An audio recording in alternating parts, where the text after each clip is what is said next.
नागपूरचा युवा ग्रँडमास्टर रौनक साधवानी यानं पुन्हा एकदा आपल्या देशाचं आणि नागपूरचं नाव उंचावलं आहे। 19 वर्षीय रौनकनं लंडन चेस मास्टर 2024 ही स्पर्धा जिंकली आहे। विशेष म्हणजे रौनक संपूर्ण स्पर्धेत अजेय ठरला। इंग्लंडमधील लंडन शहरातील प्रसिद्ध एमिरेट्स स्टेडियमवर 29 नोव्हेंबरपासून सुरू झालेल्या या स्पर्धेचा शनिवारी रात्री उशिरा समारोप झाला। या प्रतिष्ठेच्या स्पर्धेत रौनकने 5 विजय आणि 4 अनिर्णितांसह 2691 ची उत्कृष्ट रेटिंग कामगिरी केली। अंतिम सामना सोव्हिएत युनियनच्या स्मरीन इल्यासोबत अनिर्णित राहिला, परंतु रौनकने टायब्रेकच्या चांगल्या आधारावर विजय मिळवला।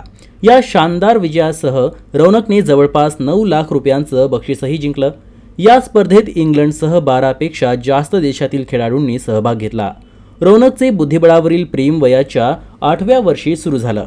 त्याच्या पालकांनी त्याला या खेळाचे बारकावे समजावून सांगितले।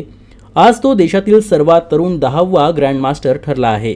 रौनक लवकरच न्यूयॉर्कमध्ये होणाऱ्या रॅपिड आणि ब्लिट्झ स्पर्धेत सहभागी होणार आहे।